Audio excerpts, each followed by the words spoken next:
Good day, everyone. You are listening to ALLJIUJITSU podcast. In this series, we're looking to explore the business side of Brazilian Jiu-Jitsu. This podcast is brought to you by ALLJIUJITSU.com, the world's first complete business platform for BJJ professionals. And here we're talking about athletes, coaches, BJJ brands, freelancers such as BJJ photographers, event organizers, and so on. ALLJIUJITSU provides you with access to an online marketplace where you can sell your services such as seminars and private classes, manage your calendar, communicate with your clients, or sell physical goods all in one place. If you want to make a step towards being truly professional, join us on ALLJIUJITSU.com. Our first guest is a BJJ athlete from Norway, the inventor of Tarikoplata, Tarik Hopstock. Tarik is one of the first pro athletes who started working with us on our business platform, and in this episode we are talking a little bit about his jiu-jitsu journey, the realities of being a professional athlete in Norway, BJJ instructionals and seminars, including payments, pricing and communication. We also talk about Tarik's sponsors and how they support him in his journey, and lastly, about the latest trends on the online coaching in BJJ. We hope you enjoy this episode, and if you do, please subscribe on Apple Podcasts, Spotify and YouTube. Actually, we're recording. So, Tarik, thanks very much for joining us. Thank you, Peter, for having me. And this is one of many more podcasts. Is it that what you're calling it? Or is it? It is. Yeah, it's an ALLJIUJITSU Business Podcast. So we're going to talk business. I think there's plenty of jiu-jitsu podcasts that cover jiu-jitsu, but I think we'll try to cover the commercial side of it. So that's the idea anyway. So you're the first guest. So congratulations. Awesome. So we're going to start talking about the obvious thing. So we're recording this in the weird times, which is the coronavirus. So and just before we started recording, we were just kind of exchanging some thoughts and ideas as to what to do and how you're coping. So how are you coping with this? So first of all, it's kind of strange not having like the possibility to go and train at the gym with everybody and roll rounds after rounds with everyone, and now I have mats at home, so I can have that little role, especially with Jill. Like it's amazing to have her because she trains, right? I can imagine for people who have a girlfriend or someone who doesn't train or doesn't even want to put a gi on would be way worse. But no, you just have to find a way to train and improve technique wise. So what we do is we go through a lot of the online content we have from Frontline and just looking at some matches and some stuff like that as well. But also yoga for BJJ has been a huge implement to our daily routine. So I have like twice a day we're doing yoga for BJJ, and we're soon done with the 10-day challenge, or is it yeah, something like that. So we need some challenge, right? We did it in 5 days. Development.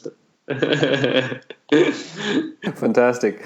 And what we were also talking about, just touched on briefly, is when people are finding these routines. You had a really interesting thought, the importance of the actual routines versus the community element of it.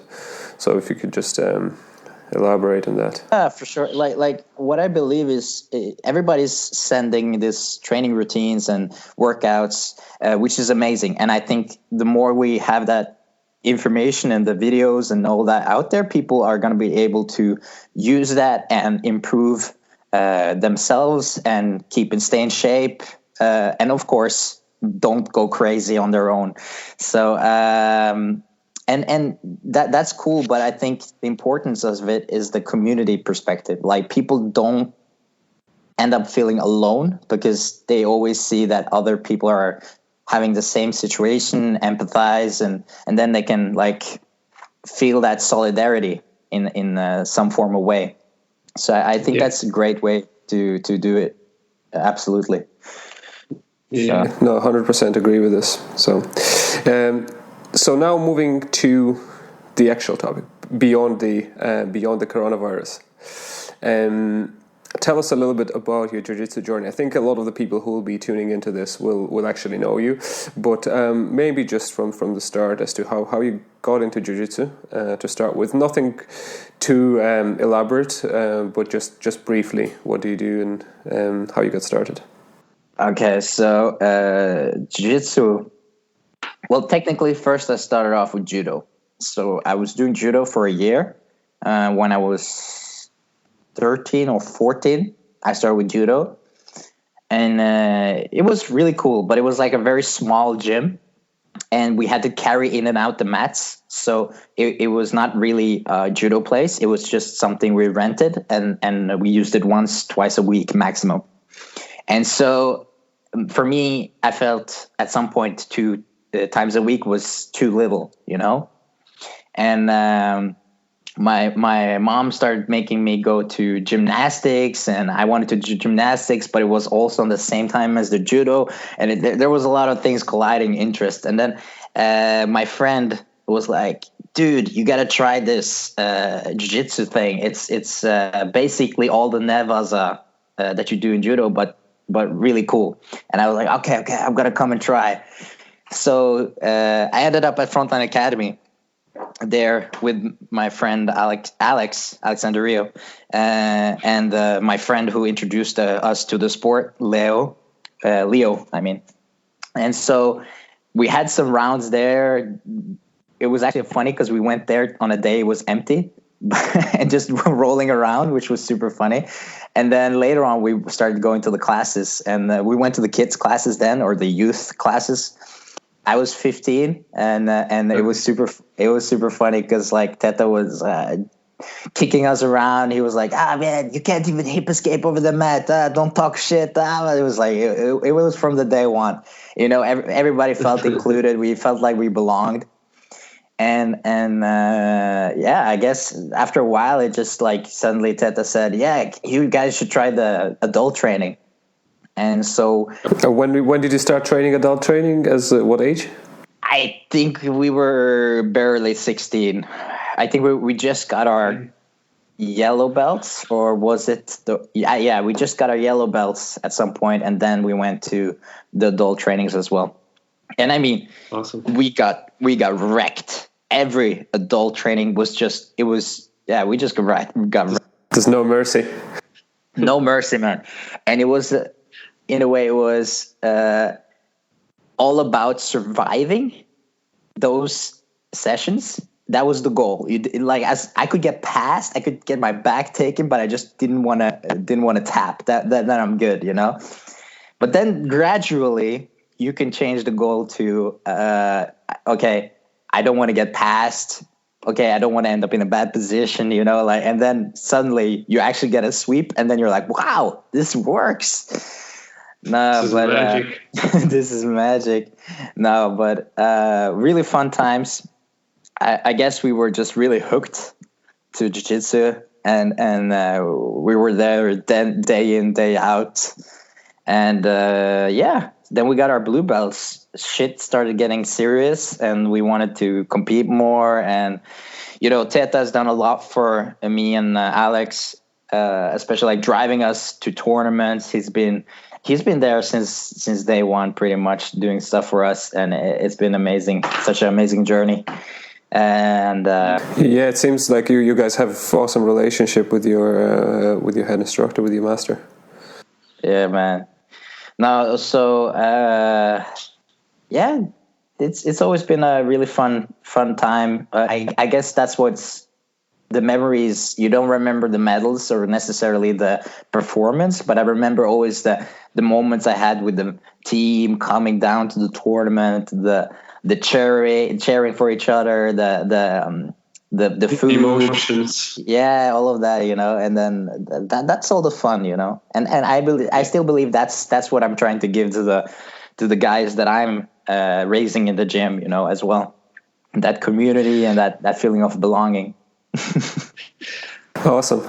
So now you are a brown belt and you are living in Bergen, right? So you initially started in Oslo, and now you're living in Bergen, and you are teaching also at the Frontline Academy in Bergen, right? Yes, that's correct.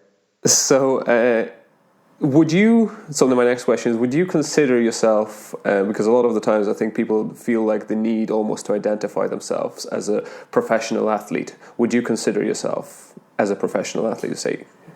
To the degree that I do it for a living, yes. I do jiu-jitsu to like make a living, and sponsors do help pay a lot of the things that I like economically, but at the same time, it all depends. Like IBJJF doesn't really pay for anything, right? But those tournaments are prestige, of course.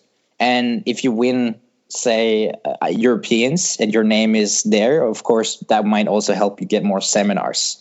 So I feel like in a way they're kind of intertwined a lot with competing and having seminars. So teaching and compete is almost the same thing, or I feel like you have to be doing both. They intertwined, to give you a name. So with that, what I'd like to ask you, and I think would be quite interesting for people to understand, is the kind of the reality of being a professional athlete or full-time athlete in Norway specifically, because some of the best grapplers right now are in Norway. Everybody knows this, European grapplers. So it's a bit of a phenomenon, because Norway is not a massive country, and people are just wondering, how is it possible? What are you guys eating there? And what is, again, the question would be, like, what is the reality of being an athlete in Norway? Is there any state support, or is it just a coincidence? So first of all, like for me at least, I'm not full-time athlete, as if you consider my I'm doing studies, like I'm studying my bachelor's degree. So technically I have some things beside the jiu-jitsu in a way, but that's the thing about jiu-jitsu. Like Brazilian jiu-jitsu is not registered as a sport in Norway, so we don't have a possibility of getting, like, say, a sports scholarship or those kind of fundings. So the problem here is a lot that we're not registered into the system. And there's pros and cons, because I believe for a lot of the gyms to make money and still keep it going, to be able to keep a high maintenance, they want to be able to have it private, right? But as soon as you make it more of a official thing through the system, you will have to pay certain fines, and there are a couple of like rules and regulations to have it through the system. But as an athlete, it would help a lot more. It doesn't cost you more to be a part of the system. All you have to pay is some kind of membership fee or something in the beginning of the year, and you're good. But so I don't think that's the reason why we've succeeded so well so far, the athletes. I think it's just because we have perhaps a little different type of thinking, a different type of methodology towards the goals and towards the training. Like, of course, I'm not the same as Tommy and Espen, but when I visit them, I get to see a couple of the things they do, and I mean, they have some really, really smart approaches towards how to train, how much to train, and when to know and when to stop. That is also a very important part of it, because I see every time Espen has an injury and he knows this is just gonna get worse if I continue to spar, he's all good. He's gonna sit out. Of course, I can see it on the guy. He wants to roll more, but he knows himself that much that he will sit out those last few rounds just so he knows his body's going to be healed to the next day.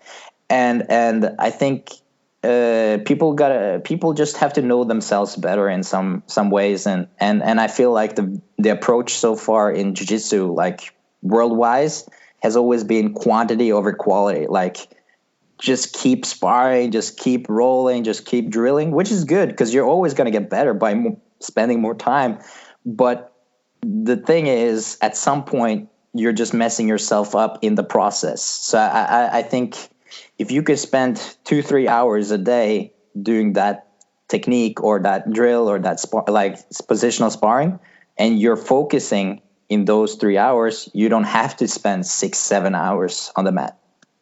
So it's a different kind of thinking.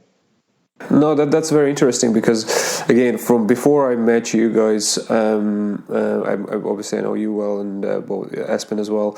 Before I met you, a lot of the times what I would hear is, why do people in the Nordics especially succeed a lot? And the misconception is that you guys get a lot of state support, which isn't true in fact, and what actually surprised me in conversations with you, and I met you guys a few years ago, both of you, and what struck me was the kind of the mature approach that you guys take to everything. So that rational, mature approach. And as I said, you're kind of even younger than you are now, and thinking way beyond your years, in my view at least. So that's very interesting. So thanks for kind of explaining that. So then, if we kind of take your kind of jiu-jitsu notoriety worldwide, I think you're getting more and more famous with the signature submission, Tarikoplata. So can you tell us a little bit about the history of your submission? Again, just briefly, where it came from, how it came about. So well, actually, it's kind of like, it's funny because like it all started with experimenting, and like in the beginning, I think it was because I was ending up in Kimura situations where I would try to deadlift a guy to let go of his hand and pull it over the back of his shoulder. And then at some point I started figuring out if I can throw the leg over, maybe I could do something. And it was totally crap. Like honestly, like the first times I started doing it, it was such a bad technique wise when I look at it. And even like the first few matches that I got in competition, I look back at those videos and I just think those are the problems that I had to solve at that point. But it was one day when I think we had, I don't remember exactly who was sitting there, but we had like Sebastian, Joseph, which is another black belt now. He was brown belt or purple belt then, I don't remember. But I was asking them basically, do you guys think this is going to work? And then I was showing them the technique, and then they were like, nah, man, they're going to take your back. You're going to lose it. It's not going to work. Like that was the whole idea there. And then I was like, but no, wait. So of course, because I'm stubborn, so I try to do it more and more, and then I try to find out how to set it up. And of course, I was kind of lucky because I always could ask people for different perspectives. Like we have a lot of high level guys. So the cool thing about having a lot of black belts in one gym is that when they're different styles, you can always like implement some part from each one of them and put them into your technique or your game, right?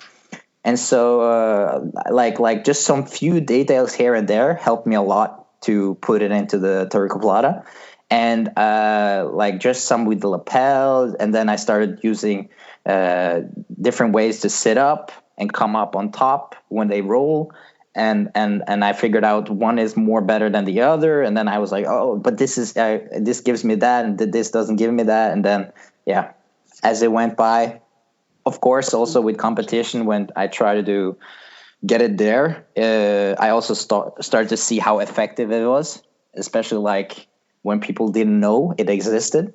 So that was super cool. Okay. That's amazing, yeah. So, and my particular interest in the frame of this podcast is actually, do you realize that it's like your asset, essentially, the fact that it's named after you? And I so believe how do you perceive it?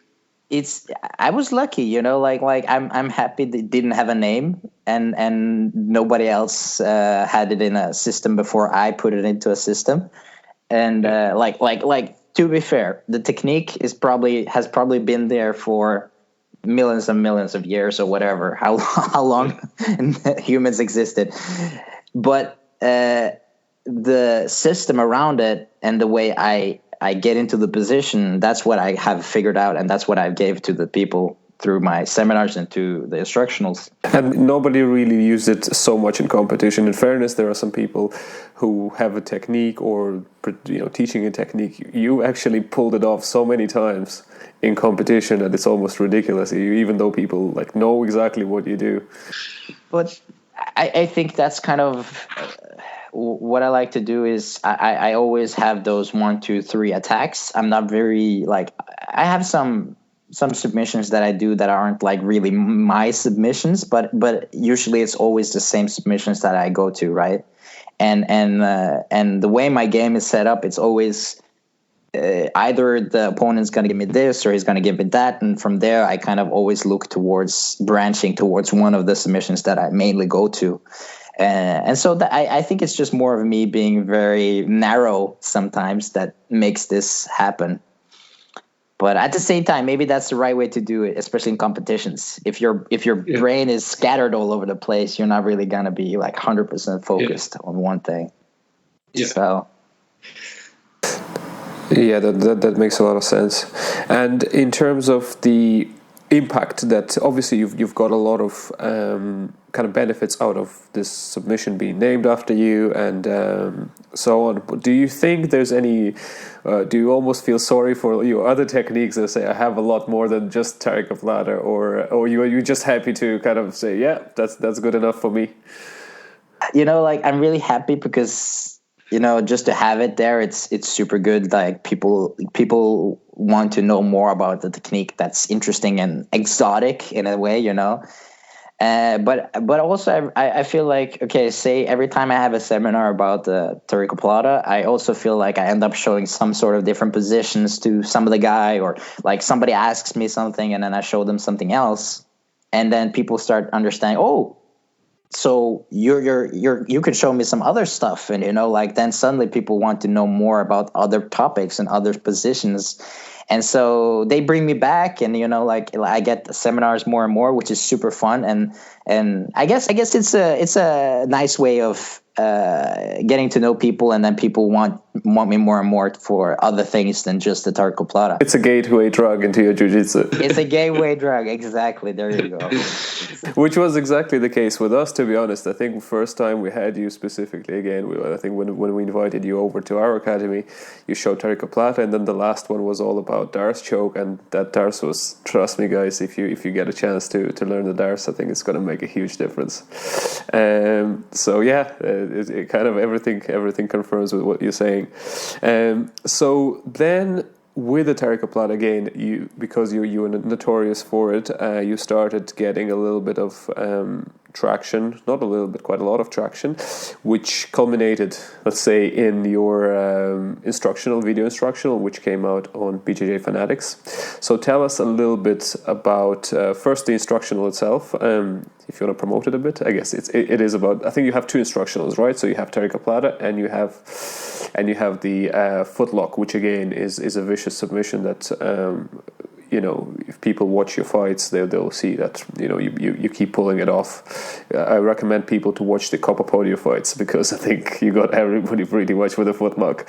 So that was a great display. But tell us a little bit about your work with BJJ Fanatics and your instructionals. So how did you get in touch with the guys, or did they get in touch with you rather, and how it all unfolded? Yeah, so Michael Zenga was sending me messages for a while about doing an instructional, and I was totally up for it. I even ordered tickets, and then I had to cancel them because it turned out it was the wrong dates and it didn't fit for him, and back and forth. And so months later, I was at Worlds, and I think I just fought the open weight category, and I went out of the mat area or the warm-up area, and then there's Bernardo and there's Michael Zenga standing there, and they were like, "Hey, Tarik!" And they pulled me to the side, and so he was just like, "Yeah, we were talking about this, and we should definitely get to do it sometime. And I've seen you compete today, and it was awesome, and super nice guys. I was so glad to be able to get to know them, and then they invited me over to Boston for a few days, which was super nice. Like they took me around, showed me like ice cream places, good food, everything, and of course we were filming the instructionals.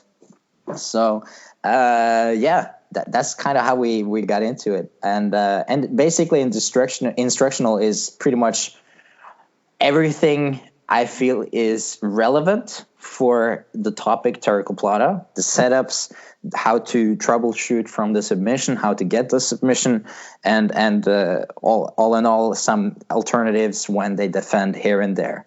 And so, because what I wanted to do is not make a too big instructionals either. I wanted to make it short and precise, and so it's about 1.5 or 1 hour, I think, with the footage. And so I think I pretty much put her straight to the point, and so far it has had pretty good critics, or reviews. So people liked it. I think next time I'm gonna make sure that we have UK or the other guy, the guy I'm doing the techniques on, with a different gi collar, because we did that mistake. But I think the quality is good enough to be able to see the difference. But of course, we want to make it as clear as possible.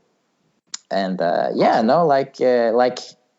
the product itself, I think it was super nice, and hopefully, like one day, if I have more to implement, then maybe I'll make a part 2, and have something else there.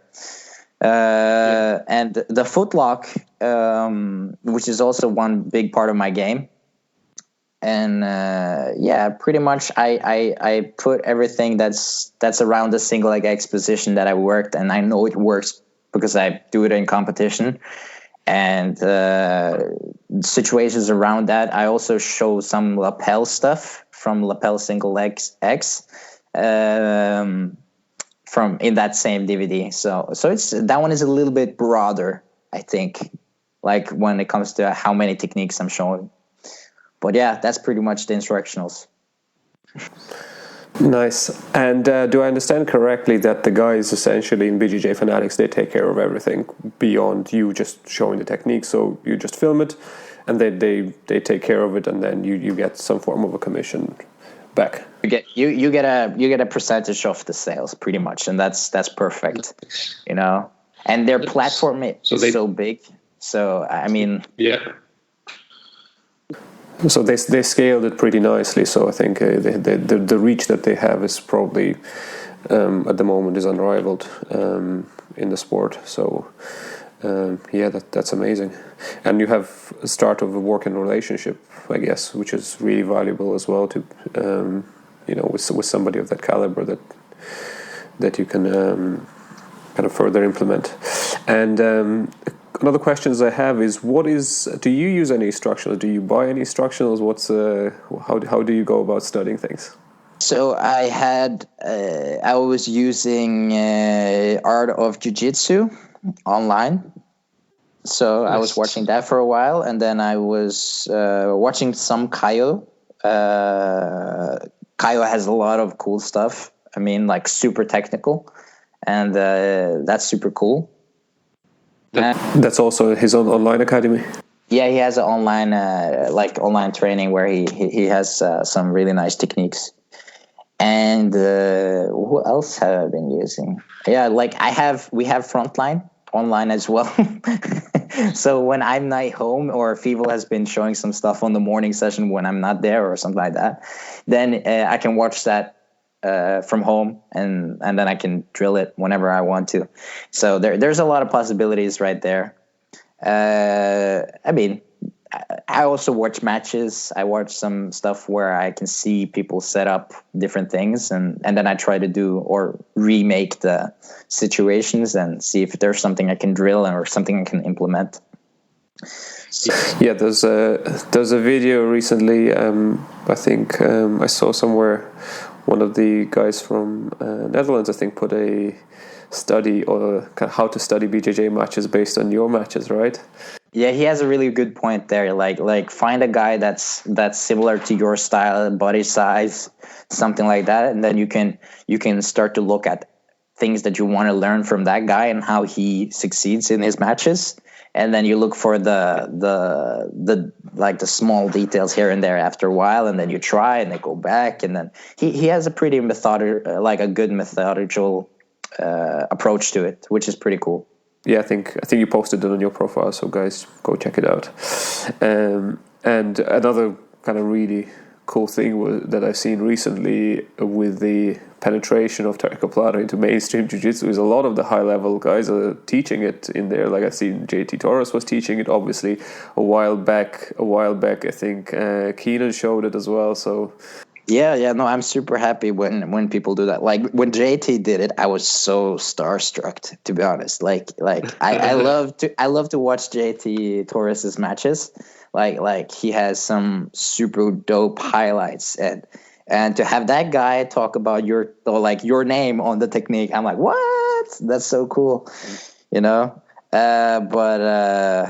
Nah, like I in a way, I guess it was super lucky and super cool that in the end I ended up having my name on the technique, and I guess it was, like it could have gone both ways. But I guess because I always got it in competitions, I always promoted it well, and I always kind of like ended up having it on Flow Grappling posted, and then they even wrote Tarikoplata there, and then like at some point it becomes official where that's the name that sticks, and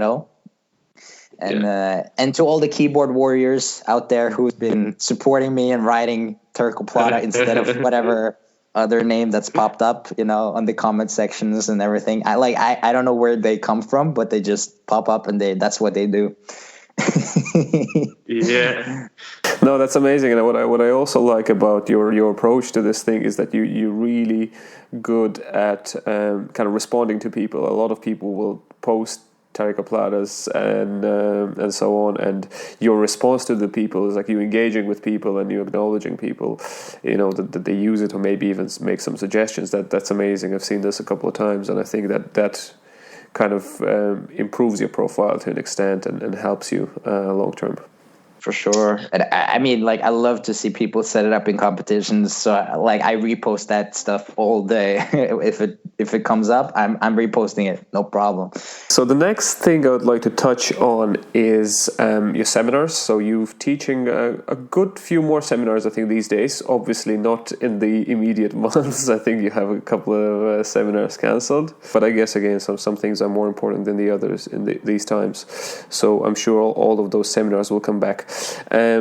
So tell us a little bit about so obviously from my side I had a little bit of engagement with you in terms of the seminars, but one of the things that when we started our platform ALLJIUJITSU, you were one of the first athletes who went kind of all in is not kind of the right word, but you were very welcome with the approach of professionalism that it brings, especially when it comes to kind of getting paid and handling money. So what are your thoughts on this aspect of how you getting paid as part of the seminars?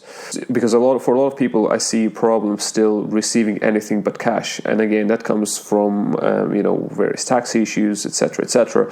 But is it just the Nordic mentality that say yes, we're happy to do everything transparently?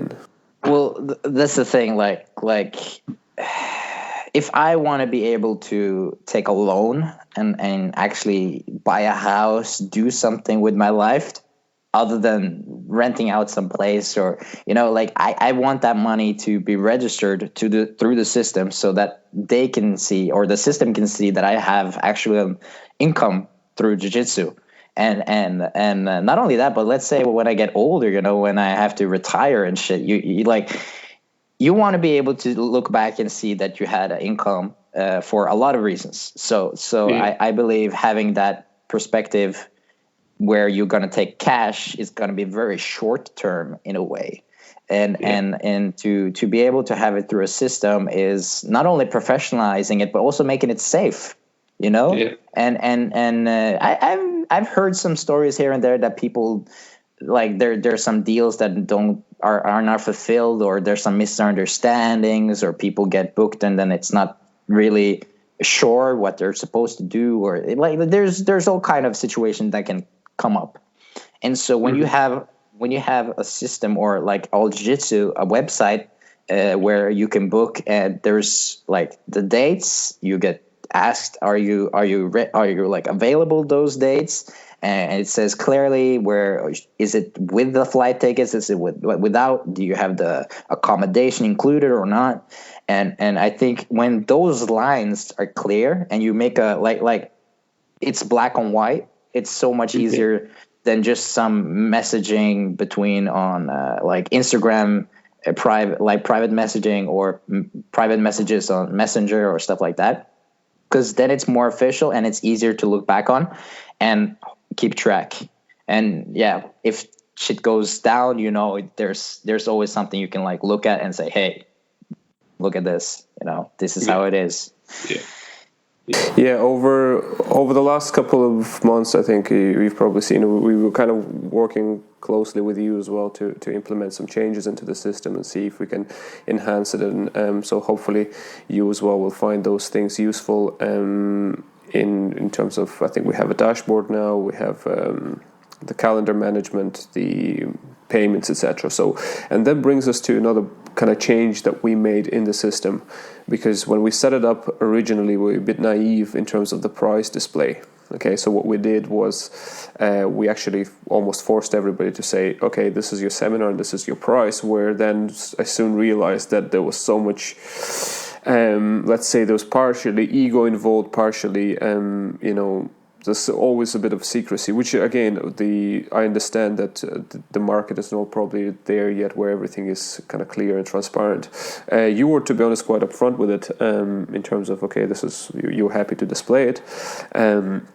But eventually we hid it. So now we have an option where you can get booked, and then you send like let's say a separate link to the host with the with actually detailing out the pricing and payments and everything else. But what is, first of all, how do you, without going into like the specifics, how do you work with your pricing on the seminars and on private classes? Has it increased in recent months, or like what's your approach to this, and how do you determine this?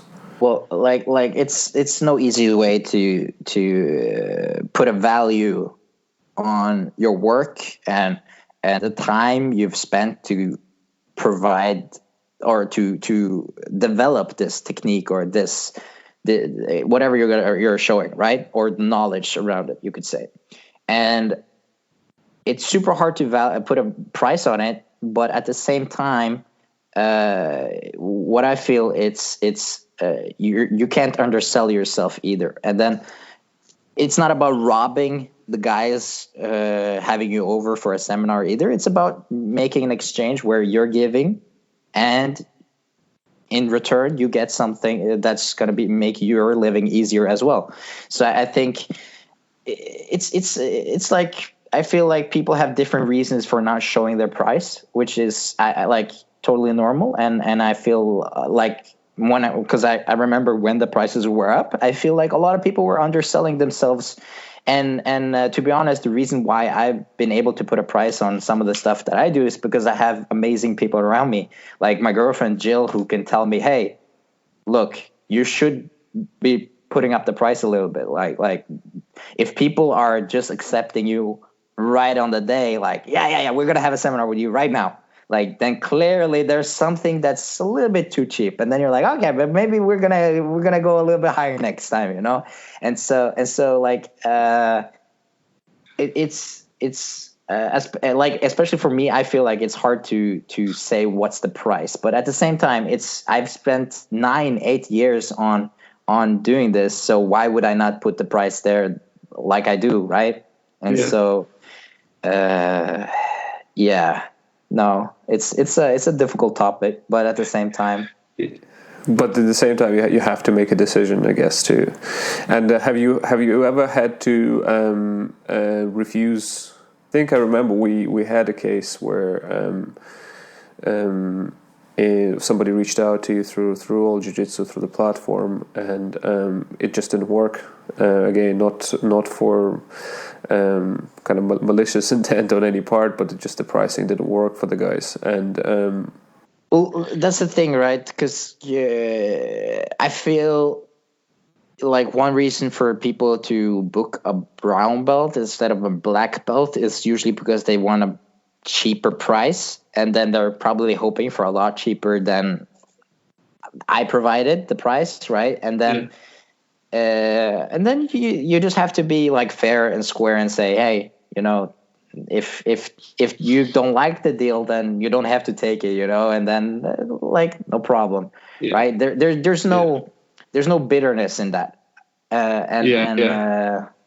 like, of course some people probably change their price to depending on the buyer, like where it is, how much money the academy has or whatever, but at the same time, like, I don't know. I find it's always kind of even this like the money topic, and part of the reasons that we went ahead with the system of ALLJIUJITSU is because it's always a bit awkward, the conversation, right? So you don't really, especially when it takes place in the Instagram Messenger most of the time. Definitely something I think to think about. But what I would kind of tell people from my perspective is you always stay polite, and you always, even when you have to refuse, you don't have to feel sorry about it, but you always also have to. And then there's also like some things like about consistency, because I feel like, let's say if you sell different prices to different gyms, then someday some word from one gym to another is going to come over, and then you're like, yeah, but why did you sell it cheap, like more expensive to us and cheaper to those guys? And then it's always like that's going to be a problem, right? And then it's important that you solve out those problems and rather just keep a consistent price like we did on ALLJIUJITSU, which is, in fairness, I think that would be easier, because then you don't have that awkwardness around it. And in terms of the just going back to the topics of normally you would have your exchanges, like the information exchanges, information flows again through these social media platforms. Do you ever miss out, or in the past have you ever missed out on any opportunities because the messages were lost in the product? Because I remember back in the day when I was messaging somebody for whatever reason, again, most likely arrange a seminar or something, I would get a response maybe 3 months, 4 months later, because I said, sorry, we didn't receive the message, etc. No, I think I'm one of the better ones there. I feel like I respond to a lot of people if they ask me anything. The only people that I don't respond to on Instagram is the guys who try to sell me, or manufacturers trying to sell me stuff. I try to be nice to them, but then 2 months later, they're just sending the same copied message that they sent it to. So it's just spam. But other guys, I feel like I respond to everybody about seminars, and I usually send them the link to the ALLJIUJITSU website, and then it's booking or not, and then they ask me maybe some questions, and then it's pretty simple from there. So let's move on to another aspect of which you touched on in the beginning, which is your sponsors. So you can name them by name if you'd like, give them a shout out, and just your relationship with the sponsors, and how much do they play a part in your development as an athlete, development as a competitor, and in your livelihood and your lifestyle. Yeah, for sure. Like, first of all, I have a sumo restaurant, which is a super cool sponsor, because they're like an Asian fusion restaurant. And man, like, they make so delicious food and sushi. And like, already today, I've decided that tomorrow I'm going to buy sumo food. Like, I know that tomorrow is going to be a lazy Friday. But yeah, so they have like amazing fried rice, which is the one I buy mostly.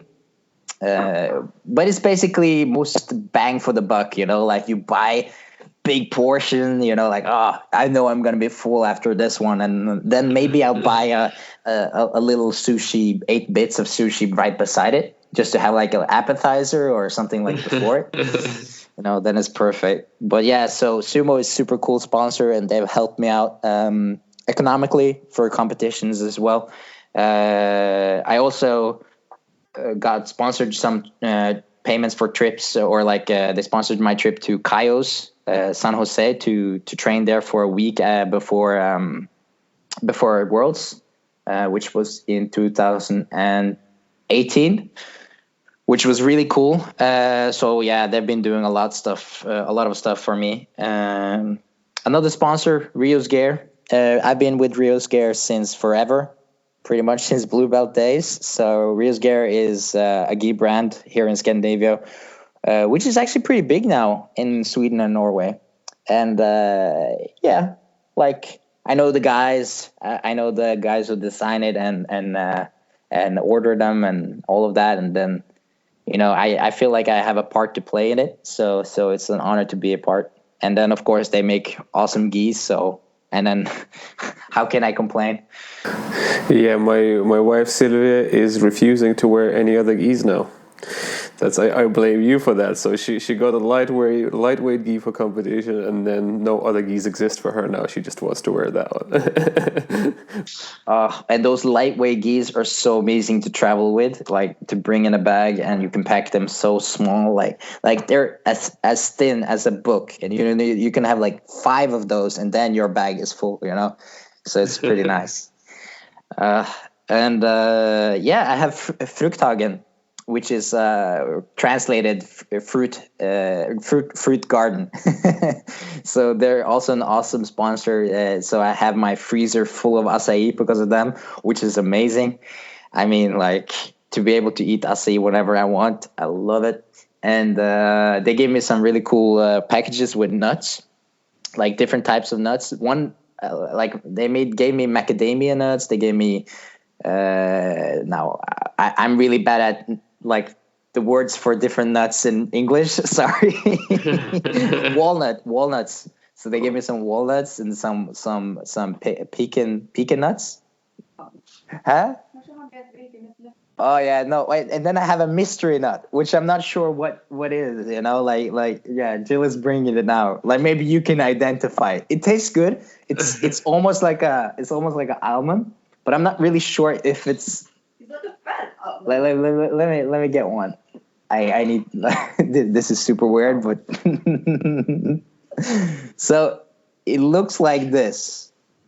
You know, it's without a shell, and it looks like an almond, but it's not an almond. Like and it's super strange. And then, what does it taste like? It just tastes like a nut. You don't know what it is, but yeah.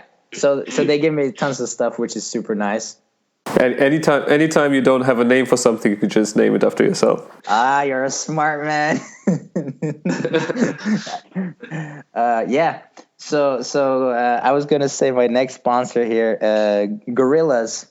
Gorillas is a platform which we've been developing this last half year, partially, and it's basically because I see a lot of lack of like knowledge of nutrition and strength training in jiu-jitsu.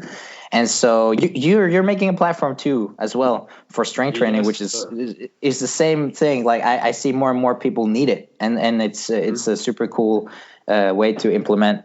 And so Gorillas is going a little bit on the mental perspective as well. So there's some mental training around jiu-jitsu, and a little bit of nutrition is coming, I believe. It hasn't been made yet, but we will see with this coronavirus how long things can take.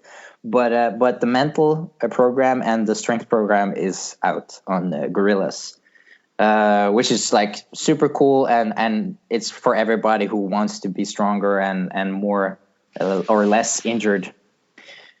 And so yeah, my next sponsor, Nutrimino, which is my newest sponsor, but Nutrimino is like a brand that I've been using from before I was sponsored by them. And like they have so much amazing protein bars and drinks and yeah, like I could go on forever about their products. What are you doing? Yeah, so they have like amazing products which I love. I use daily basis. Like sometimes I will skip coffee just so I can drink more of the caffeine drinks from Nutramino. And I've seen that Jill is doing a lot of recipes on Instagram as well.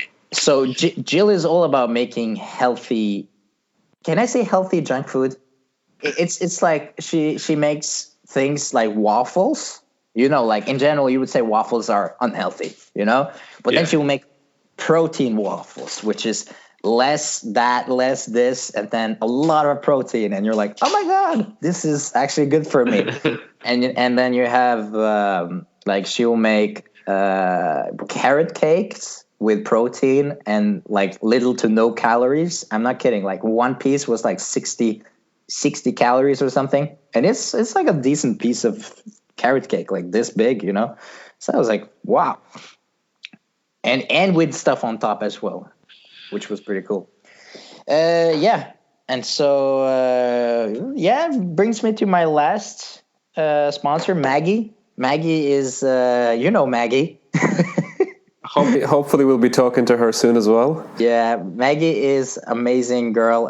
She's actually been following me and actually Frontline in general. She's been taking photos of us for a long time now, and it came to a point where she asked me if I wanted to be sponsored by her, and I said like, wow, of course. Like you're already like taking so many amazing shots of me and promoting me so well through the media, and she has a vision about promoting more and more the European scene of jiu-jitsu, which I agree on, because like we see Flow Grappling has a way of promoting more the American guys and the Brazilian guys, which I say is fair because they're all awesome as well, but diversity is the key.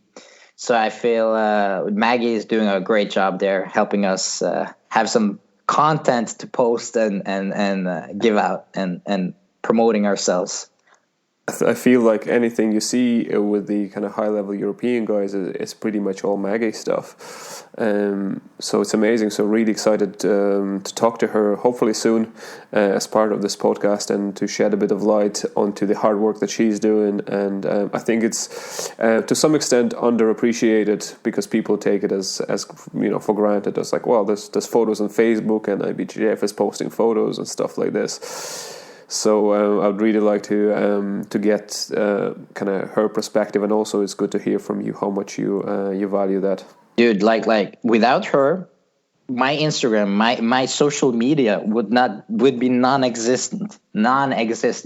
Like without the content, there's nothing to post. There's nothing to like give out, and I'm terrible at taking pictures. So like I wouldn't be able to do anything close as nice as what she does. So yeah, she deserves a lot of credit for that. And just to kind of, we're getting close to the wrap up of our session. Recently, you posted about asking people's opinions on the online coaching. I think it's probably triggered by the current situation. I don't think otherwise you'd have much time to do that.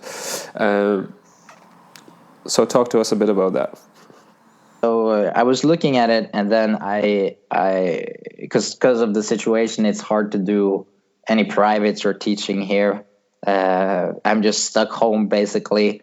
We go to the store sometimes, but like to be able to teach from home, if I can have a online coaching or online private, that would be a great way to have an income.